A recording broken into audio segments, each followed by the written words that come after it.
Okay. Good afternoon, ladies and gentlemen. Thank you again for being here. I'd like to start off by introducing a couple of gentlemen with me here today. I have Dominic Pape. He's a special agent with the Florida Department of Law Enforcement, and Captain Dick Shawlin with the Putnam County Sheriff's Office. I want to start off today by kind of following up on what Captain Rose spoke about earlier this morning as far as our operation last night. As Captain Rose explained, we had two things going on. We had a road checkpoint. That was conducted by members of the Florida Highway Patrol and deputy sheriffs. We had 10 troopers out there and 2 deputies. We also had a neighborhood canvass that was being conducted all at the same time, and we had about 100 agents from local, state, and federal agencies there. As far as the roadside operation, we stopped about 210 cars. We asked them a series of questions, and primarily the purpose of asking those questions was to determine if maybe somebody had been out of the area. It was last night was the 1-week anniversary of the disappearance of Haleigh. We asked a series of questions pertaining to, have you been out of the area? We were maybe LP guy coming back in to fill up tanks. Did you see anything, maybe UPS, FedEx, things like that. So we made 210 contacts last night. Our investigators are still going over a lot of that information and comparing it to information that we have obtained throughout our investigation. As far as our neighborhood canvass was concerned, those 100 agents from local, state, and federal agencies hit about 300 homes. A lot of those were some of the same homes that we hit before. And again, we had a series of questions that we were asking the residents there. Anybody else new to the house that might have come in, that might have seen anything. So just another investigative tool. As far as any leads that we got, we did have one lead that we actually deployed a boat in the river and sent them out earlier. Nothing of significance. One significant change today that you may have already seen, at 2 p.m. today, we updated the FDLA website. And I'm going to let Agent Pate talk about that in just a second. But we obtained information through our investigation that young Haleigh was in fact not wearing the pink shirt as reported at the time of her disappearance.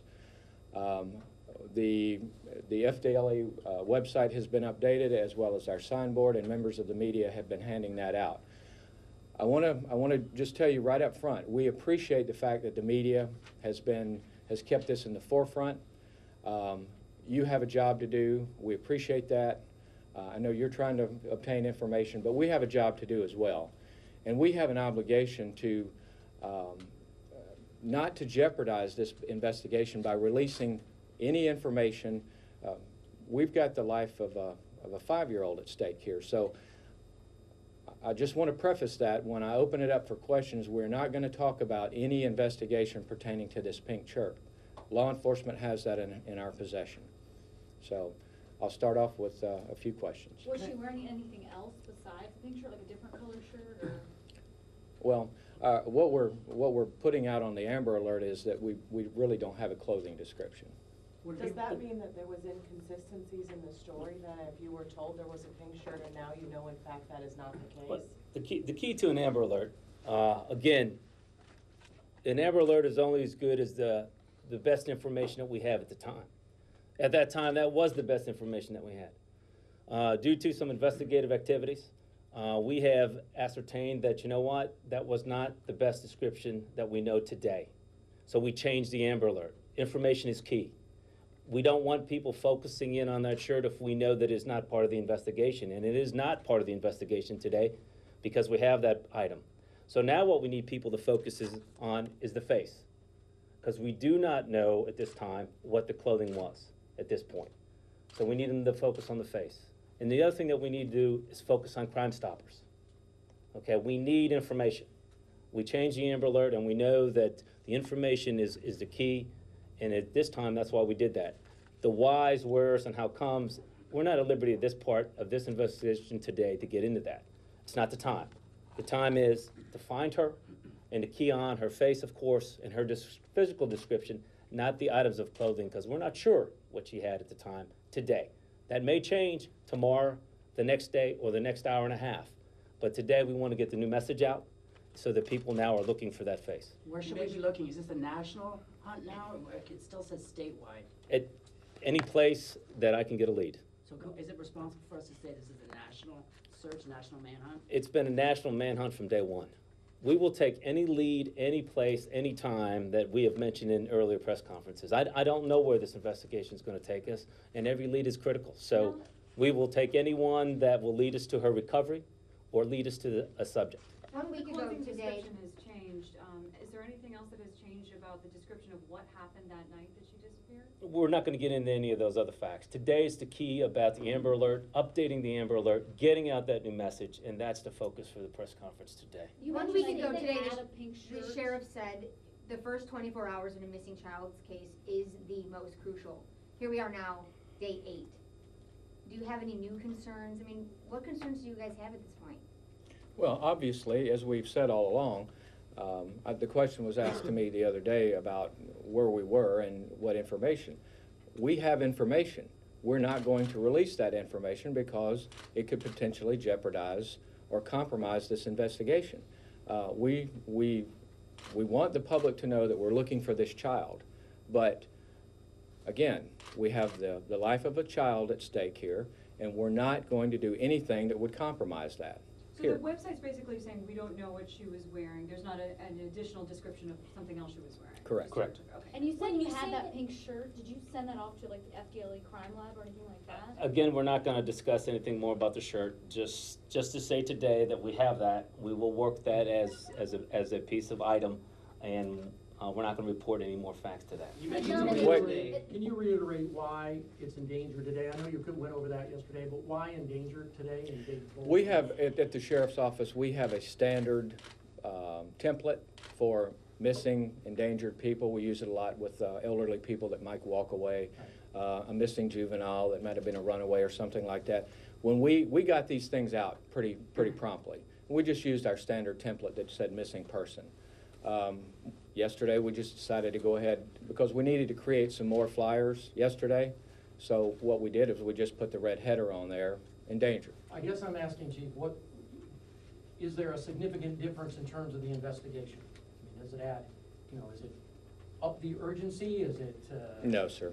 It was we just changed put a different size font up there with, instead of No. missing persons, just So endangered. that's not based on information you already have about the No. outcome? Or No, sir. Is there any change in how you feel the home was secured?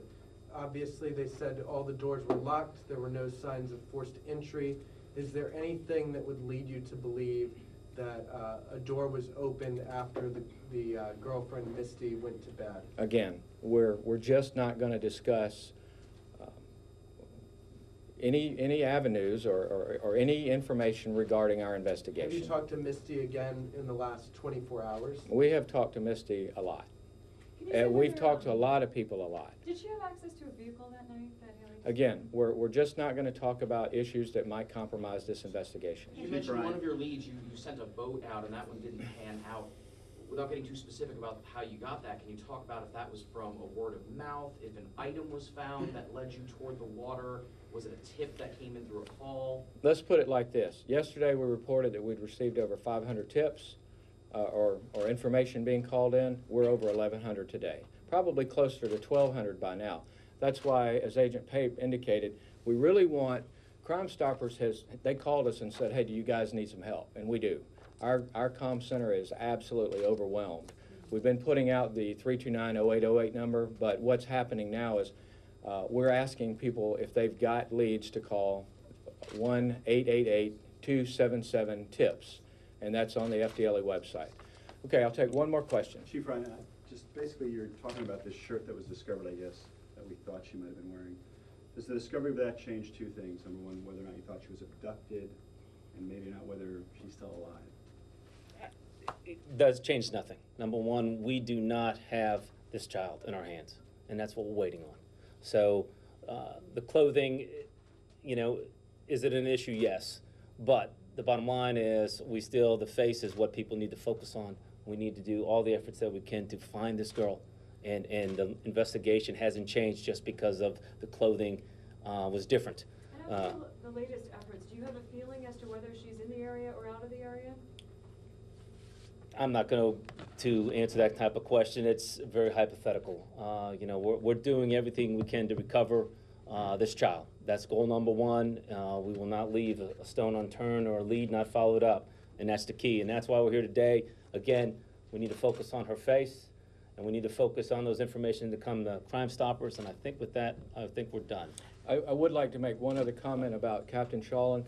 As you know, a lot of our people that have been doing the media releases, those people are department heads. We still have a lot going on at the sheriff's office, a lot of other things that are going on, and we're going to have Captain Shawlin assist us. He's a new face, so we just wanted to make sure that you all knew that he's going to be helping us with our press briefings, and he will be a face for the sheriff's office and this investigation.